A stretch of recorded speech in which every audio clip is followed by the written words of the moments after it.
Hello student, welcome to study and blog with Rashmi. तो student, शुरू करते हैं आज की क्लास। ये जो लिंक है वीडियो की वो भी शेयर कर दिया कीजिएगा अपने और दोस्तों को, जिससे कि उनके पास भी ये वीडियो कंटिन्यू पहुंच जाए और वो उनका भी सिलेबस होता चले, नोट्स बनते चले, क्योंकि सभी के लिए लाभदायक है। तो चलिए शुरू करते हैं अगला टॉपिक इसी का। बहुत सारी चीजें हैं, उसमें कुछ पॉइंट है मैं आपको बता देती हूँ। सबसे पहला है शारीरिक विकास, यानी कि बाल विकास में कौन कौन से पहलुओं का अध्ययन करना होता है। शारीरिक विकास, उसका शारीरिक विकास कैसा होगा, उसके शरीर की आकृति कैसी होगी, किस तरह से वो वृद्धि करेगा, किस तरह से उसका वजन होगा, किस तरह लंबाई, ऊंचाई, ये सारी चीजें इसके अंतर्गत पढ़ने को मिलेगी। ठीक है। दूसरा है गत्यात्मक विकास। गत्यात्मक विकास का मतलब होता है उसकी गति, कार्य करने की गति, कब वो चलना शुरू करेगा, कब वो बैठना शुरू करेगा, कब वो दौड़ना शुरू करेगा, ये सारी चीज़ें आपको इसके अंतर्गत पढ़नी है। तीसरा है आपका मानसिक विकास, उसकी बुद्धि किस तरह से विकसित होगी। ठीक है। संवेगात्मक विकास यानी कि इमोशनल डेवलपमेंट होता है।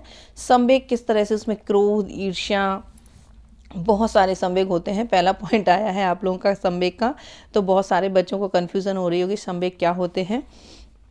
तो आपका भी पूरा डिटेल में है ये संवेग से रिलेटेड, तो फिर भी मैं थोड़ा सा भी आपको क्लियर करवा देती हूँ कि संवेग होते क्या हैं। संवेगात्मक विकास, तो बहुत सारे बच्चों के मन में ये आ गया होगा कि संवेग क्या होते हैं, संवेगात्मक विकास का मतलब क्या है, संवेग किसे कहते हैं। तो मैं थोड़ा सा क्लियर करवा देती हूँ कि संवेग क्या होते हैं, यानी कि इमोशंस क्या होते हैं। देखिए, जैसे कि क्रोध है, घृणा है, प्रेम है, दया है, करुणा है, जिज्ञासा, ये सारे आपके संवेग होते हैं, यानी कि जिससे आपके चेहरे के परिवर्तन बदलते हैं, चेहरे में परिवर्तन होता है, आपके हाव भाव में परिवर्तन होता है, वो सारे इमोशंस होते हैं, संवेग होते हैं। आपसे किसी ने कुछ कह दिया और आप रोने लगे, तो ये क्या होगा। आपको किसी ने कुछ बोला तो आपको क्रोध आ गया, तो क्रोध क्या है, संवेग है। समझ में आ गया। किसी को देखकर, किसी छोटे से बच्चे को जैसे हम देखते हैं तो एकदम से खुशी सी होती है, उसको मतलब एक प्रेम की तरह उसको देखते हैं, तो वो क्या है, प्रेम क्या है, वो भी एक संवेग है। ठीक है। बार बार पूछने की प्रवृत्ति होती है, बहुत सारे बच्चों की होती है, सभी की होती है कि कुछ जिसके बारे में हम नहीं जानते उसे हम पूछते हैं, तो वो जिज्ञासा होती है। जिज्ञासा भी आपका संवेग है। हर्ष है, करुणा है, दया है, ये सारी चीज़ें संवेग कहलाती हैं, और इन्हीं का विकास जब हम करते हैं तो वो संवेगात्मक विकास कहलाता है। ठीक है। हर उम्र में हर तरह का विकास होता है। जैसे छोटा सा बच्चा होता है, उसे क्रोध का इतना ज़्यादा नहीं होता, ईर्ष्या नहीं होती इसके अंदर, सभी के पास छोटा सा बच्चा चला जाता है, ईर्ष्या उसमें बिल्कुल नहीं होती। लेकिन जैसे ही थोड़ा सा बड़ा होता है, तो अगर उसकी माँ को कोई छूता है या उसके पापा को या उसके कोई खिलौनों को छूता है, तो उसे ईर्ष्या होती है, जलन होती है कि इन्होंने मेरी चीज़ों को हाथ क्यों लगाया। तो ये ईर्ष्या का संवेग, तो हर स्टेज पर यानी कि हर अवस्था पर अलग अलग संवेग उत्पन्न होते हैं। ठीक है। शैशवावस्था में अलग संवेग होते हैं, बाल्यावस्था में उनमें और विकास होता जाता है, किशोरावस्था में अलग संवेग होते हैं। तो यानी कि समझ में आ गया होगा कि जो चेहरे के हाव भाव में परिवर्तन कर देता है, या हमारे हाव भाव में जो परिवर्तन होते हैं, वो सभी संवेग कहलाते हैं। ठीक है, समझ में आ गया। तो ये होता है संवेगात्मक विकास। अगला है आपका भाषा विकास। तो अब ये तो समझ ही गए होंगे कि भाषा विकास कैसे होता है। छोटे बच्चे का अलग होता है, और जैसे जैसे उनकी आयु बढ़ती जाती है उनमें भाषा विकास में वृद्धि होती जाती है। ठीक है। सामाजिक विकास अगला है, नैतिक विकास, चारित्रिक विकास, धार्मिक विकास, स्मृति का विकास, प्रतिभा व कल्पना का विकास, चिंतन एवं रुचि का विकास, खेल विकास, व्यक्तित्व विकास, यानी कि उसकी पर्सनैलिटी का डेवलपमेंट कैसे होता है। ये सारी चीज़ें हम विभिन्न पहलुओं में पढ़ते हैं। अवस्थाओं के अंतर्गत विभिन्न पहलू आते हैं। ठीक है। शैशवावस्था के अंतर्गत ये सारी पहलुओं का अध्ययन करना होगा। उसके बाद बाल्यावस्था आएगी, तब उसमें भी हमें इन्हीं पहलुओं का अध्ययन करना है। किशोरावस्था में भी हमें इन्हीं पहलुओं का अध्ययन करना है। प्रौढ़ावस्था में भी हमें इन्हीं पहलुओं का अध्ययन करना है। समस्त जो जितने भी ये पहलू हैं, इनका अध्ययन हमें अवस्थाओं के अंतर्गत करना होता है। ठीक है, समझ में आ गया इतना। तो समझ में आ गया होगा आप लोगों को बाल विकास का विषय क्षेत्र क्या होता है। तो इतना पढ़ने के बाद आप समझ ही गए होंगे कि विषय क्षेत्र इसका काफ़ी विस्तृत होता है। हर अवस्था में अलग अलग पहलुओं का अध्ययन किया जाता है, तो काफ़ी बड़ा विषय क्षेत्र है। और ये टॉपिक जो है ना बहुत अच्छा है, ये चैप्टर ही बहुत अच्छे हैं। तो आप मन लगा करके पढ़िएगा, बहुत अच्छे से समझ में आ जाएगा। आपको बहुत ज़्यादा लिखने की ज़रूरत नहीं है, केवल समझ कर भी आप अपने एग्ज़ाम में इसे अच्छे से लिख सकते हैं। ठीक है, नोट ज़रूर कर लीजिएगा, नोट्स बना लीजिएगा।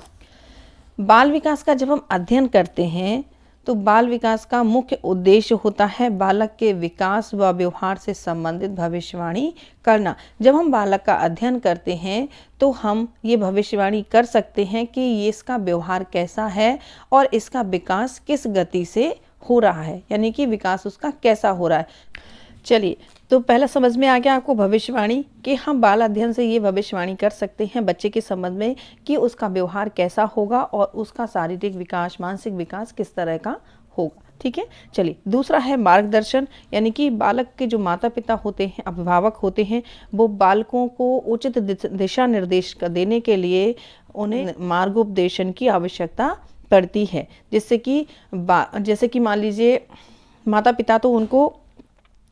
पिता तो उनको दिशा निर्देश देते ही हैं, लेकिन कभी कभी ऐसी चीज़ें हो जाती हैं जिन्हें हमें बच्चों को बाहर भेजना पड़ता है उनके उपचार के लिए, यानी कि उपचार गृहों की जो स्थापना की गई है, जो माता पिता को उचित सलाह देते हैं कि आप अपने बच्चे के साथ इस तरह से पेश आइएगा, इस तरह से व्यवहार करिएगा, जिससे कि जैसे उनका अच्छे से विकास हो सके। जैसे कभी कभी बच्चे बहुत जिद्दी होते हैं, बहुत क्रोधी होते हैं, बहुत जल्दी उत्तेजित हो जाते हैं, माता पिता समझाते हैं, नहीं समझ में आता, तो ऐसे परामर्श केंद्र बने हैं कि आप किस तरह से उनके साथ बात करिएगा, किस तरह से उनके साथ बिहेव करिएगा, जिससे कि उन्हें जो बात है उनकी वो अच्छी समझ में आ जाए और वो क्रोध करना बंद कर दें। ठीक है, तीसरा है आपका नियंत्रण। ठीक है, केवल अब बाल विकास का एक उद्देश्य और क्या है, नियंत्रण। बालक के विकास व व्यवहार के संबंध में केवल भविष्यवाणी या मार्गनिर्देशन ही निदान नहीं है, बल्कि उनको नियंत्रण की भी आवश्यकता होती है। ऐसा करने से क्या होता है, जब नियंत्रण करते हैं, थोड़ा सा बच्चे के ऊपर कंट्रोल करते हैं व्यक्तित्व, तो उसके व्यक्तित्व के विभिन्न पहलुओं को विकसित होने की एक उचित दिशा मिलती है और बालक के विकास में, बालक के व्यवहार में बहुत जल्दी परिवर्तन आता है। ठीक है, बहुत ज़्यादा कंट्रोलिंग नहीं करनी है, लेकिन हाँ बिल्कुल खुला भी नहीं छोड़ सकते उनको, थोड़ी बहुत कंट्रोलिंग उनके ऊपर जरूरी होती है। ऐसा कंट्रोल करना है कि जिससे उन्हें अनुचित भी ना लगे और वो आपकी बात को समझ सके। ठीक है, चलिए ये हो गए आपके बाल विकास के उद्देश्य। अब हम बात करते हैं बाल विकास की महत्ता की उपयोगिता। ठीक है, तो ये आपके हो गए उद्देश्य महत्व एक ही होते हैं, तो आप उद्देश्य की अगर महत्व आ जाता है तो आप महत्व की जगह उद्देश्य को लिख सकते हैं। ठीक है, चलिए अब इसमें एक और आपका इसमें जो क्षेत्र है वो है बाल विकास को प्रभावित करने वाले तत्व। ठीक है, अब बाल विकास को प्रभावित करने वाले तत्व क्या हैं, ये आपको एक डिटेल में अलग से पढ़ने को मिलेगा। यहाँ आपको केवल एक टॉपिक बाई टॉपिक बताए जा रहे हैं कि इसके अंतर्गत आप क्या क्या चीज़ों को पढ़ सकते हैं। ठीक है, बाल विकास के अंतर्गत क्या चीज़ों को पढ़ सकते हैं, क्या इसकी उपयोगिता है, तो बहुत ज़्यादा इंपॉर्टेंट है ये भी टॉपिक कि बाल विकास को कौन कौन से ऐसे तत्व हैं जो प्रभावित करते हैं। ठीक है, समझ में आ गया। चलिए, तो सबसे पहला है हमारा वंशानुक्रम एवं वातावरण। ठीक है, वंशानुक्रम एवं वातावरण। वंशानुक्रम क्या होता है, बहुत सारे बच्चे जो साइंस से जुड़े होंगे उनको पता होगा कि वंशानुक्रम क्या होता है। वंशानुक्रम होता है जो वो लक्षण, वो गुण जो हमें एक पीढ़ी से दूसरी पीढ़ी की ओर हस्तांतरित होते हैं, यानी कि हमारे पूर्वजों के जो लक्षण होते हैं, जो विशेषताएं होती हैं, वो हमें जीन्स के माध्यम से मिलती हैं, उसको हम वंशानुक्रम कहते हैं। वंशानुक्रम बाल विकास को बहुत ज़्यादा प्रभावित करता है। ठीक है, दूसरा है वातावरण। इसी में वंशानुक्रम में वातावरण, तो वातावरण यानी कि इन्वायरमेंट, यानी कि आपके आसपास का वातावरण कैसा है, जिस तरह का वातावरण होगा बच्चे का विकास भी उसी तरह से होगा। ठीक है, चलिए दूसरा है आपका शिक्षण एवं प्रशिक्षण। ठीक है, शिक्षण और प्रशिक्षण, किस तरह का शिक्षण है, किस तरह का प्रशिक्षण देते हैं, ये भी बाल विकास को प्रभावित करते हैं। चलिए अगला है व्यक्तिगत भिन्नता। हर बच्चे में अलग अलग भिन्नताएं होती हैं, सारे बच्चे एक जैसे नहीं होते हैं, तो व्यक्तिगत भिन्नताएं भी बाल विकास को प्रभावित करती हैं। सामाजिक संगठन नेक्स्ट टॉपिक है, इसी में सामाजिक संगठन, उसके बाद है संस्कृति, उसके बाद है आर्थिक स्तर, उसके बाद पोषण, शुद्ध वायु व प्रकाश, पारिवारिक वातावरण। ठीक है, आर्थिक स्तर भी बहुत ज़्यादा प्रभावित करते हैं, आपकी इकोनॉमिक कंडीशन कैसी है, इस बात से भी बाल विकास प्रभावित होता है। ठीक है, पोषण यानी कि न्यूट्रिशन, बच्चे को किस तरह का आहार मिलता है, बच्चे को किस तरह का पोषण मिलता है, ये सारी बातें बाल विकास को प्रभावित करती हैं। पारिवारिक वातावरण यानी कि फैमिली इन्वायरमेंट, आपकी फैमिली का माहौल कैसा है, लड़ाई झगड़े वाला है तो बच्चे का विकास उस तरह से प्रभावित होगा। हंसी खुशी से जो परिवार रहता है, खुशहाल वातावरण है तो उसमें परिवार अलग रहता है।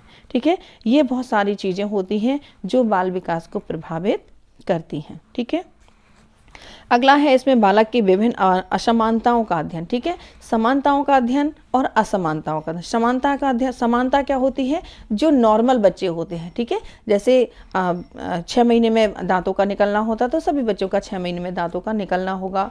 एक भाषा विकास होता है जो नॉर्मल जैसे बच्चों का होता है, 2 साल में, 6 महीने में, 1 साल में, इस तरह से बच्चे बोलना शुरू करते हैं थोड़ा थोड़ा सा, तो वो एक नॉर्मल वे में जो विकास होता है उसे हम कहते हैं समानता। ठीक है, असमानता क्या होती है, जिनमें बहुत सारी ऐसी असमानताएं होती हैं बच्चे में जिनका विकास देरी से होता है। कुछ बच्चे आपने देखा होगा देरी से बोलते हैं, देर से चलते हैं, देर से उनके दांत निकलते हैं, खड़े होना वो भी देर से होता है, हर चीज़ उनकी देर से होती है। ऐसे बच्चे असामान्य होते हैं यानी कि कुसमायोजित होते हैं। ठीक है, तो इनका अध्ययन भी बाल विकास के अंतर्गत न केवल विशेषताओं व क्रियाओं का अध्ययन किया जाता है बल्कि बालकों में असमानताओं का अध्ययन भी किया जाता है। ठीक है, कौन कौन सी असमानताएं होती हैं वो मैं क्लियर कर देती हूँ। पहली है आपकी भाषा विकास दोष, कुसमायोजन, मानसिक रोग, मानसिक न्यूनता और बाल अपराध। ठीक है, समझ में आ गया। भाषा विकास दोष अभी मैंने आपको बताया, देर से बोलना या हकलाना या बहुत जल्दी जल्दी बोलना, इस तरह से ये होते हैं भाषा विकास। ठीक है, कुसमायोजन यानी कि कुसमायोजन का मतलब होता है जो समायोजन है। ठीक है, एडजस्टमेंट जिसे कहते हैं, बहुत जल्दी नहीं कर पाते हैं बच्चे, बहुत देर लगती है उनको किसी के साथ एडजस्ट होने में। ठीक है, तीसरा है मानसिक रोग यानी कि कोई मेंटल डिसीज़ है, जैसे मान लीजिए बच्चे को कुछ समझ में नहीं आता है, आप बोलते हो उसको समझ में नहीं आता है, आपने कुछ बोला तो उसने कोई प्रतिक्रिया नहीं दी, तो ये होती है मेंटल डिसीज़। ठीक है, अगला है आपका मानसिक न्यूनता, इसका भी वही सेम मतलब रहता है, थोड़ा बहुत अंतर है। मानसिक न्यूनता यानी कि बुद्धि का कमज़ोर होना। ठीक है, जितनी उम्र में उसकी बुद्धि होनी चाहिए उतनी ना होकर के उससे कम होना। ठीक है, अगला है बाल अपराध। बाल अपराध भी मानसिक रोगी जैसे बच्चे होते हैं उनको ही बाल अपराध यानी कि लड़ाई झगड़ा करना, गाली देना, किसी भी बच्चे को पीट देना, किसी से भी बहुत जल्दी क्रोधित होना, चोरी करना, झूठ बोलना, ये सारे बाल अपराध के अंतर्गत आते हैं। तो ये बच्चे इनका भी बाल विकास के अंतर्गत अध्ययन किया जाता है। फिर इनके देखे जाते हैं कारण, फिर निवारण। ठीक है, क्या कारण है कि बच्चा बाल अपराधी है, क्या कारण है इसका भाषा विकास दोष है, तो उसके कारणों को इलाज करके उसका निवारण किया जाता है। ठीक है, विकास के अंतर्गत असमानताओं के स्वरूप, उनके कारणों के अलावा उनके निराकरण के उपायों का अध्ययन भी किया जाता है। ठीक है, मानसिक स्वास्थ्य विज्ञान के मूल सिद्धांतों का अध्ययन किया जाता है बाल विकास के अंतर्गत। तो ये आपका आज का चैप्टर ये पूरा कंप्लीट हो गया है, पूरा चैप्टर हो गया है आपका ये बाल विकास का क्षेत्र, बाल विकास का अर्थ, क्षेत्र और उपयोगिता। ठीक है, बाल विकास का परिचय जो भी चैप्टर था वो आपका कंप्लीट हो गया है। यहाँ पर इसके क्वेश्चन का भी मैं आपको ये बुक से दे दूंगी, तो आप क्वेश्चन भी आपके देख लीजिएगा कि किस तरह से इसके क्वेश्चन आते हैं। लॉन्ग टाइप क्वेश्चन आते हैं, शॉर्ट टाइप क्वेश्चन आते हैं और आपके ऑब्जेक्टिव क्वेश्चन आते हैं। ठीक है, तो लॉन्ग क्वेश्चन भी आ सकते हैं क्योंकि फर्स्ट सेमेस्टर है आपका, पता नहीं है किस तरह का पेपर आना है, अभी इसकी कोई जानकारी वहाँ से नहीं आई है। जब आपके एनुअल एग्जामिनेशन जो एग्जामिनेशन फॉर्म आपके भर जाएंगे तब उसमें पता चलेगा कि आपका ये पेपर कैसा होना है, ऑब्जेक्टिव वाइज होना है या शॉर्ट क्वेश्चन आएंगे या लॉन्ग क्वेश्चन आएंगे, किस तरह का पैटर्न आएगा अब ये कोई क्लियर नहीं है। जैसे ही कुछ पता चलता है तो वो जानकारी मैं आप तक पहुँचा दूँगी। ठीक है, आप चैनल से जुड़े रहिएगा और जितने भी बच्चे चैनल सब्सक्राइब कर लें तो बेल बटन भी प्रेस कर दें, जिससे कि जैसे ही मैं वीडियो अपलोड करूंगी तो आप लोगों के पास नोटिफिकेशन पहुंच जाएगी और आप वीडियो देख सकेंगे। ठीक है, वीडियो को आप शेयर भी कर देंगे जिससे कि और भी बच्चों के पास वीडियो पहुंच जाएगी और उन्हें भी उसका लाभ मिल जाएगा। ठीक है, तो आज की क्लास आज यहीं ख़त्म करते हैं और जल्दी ही मिलते हैं आपसे अगली क्लास में। तब तक के लिए okay student, take care and bye bye.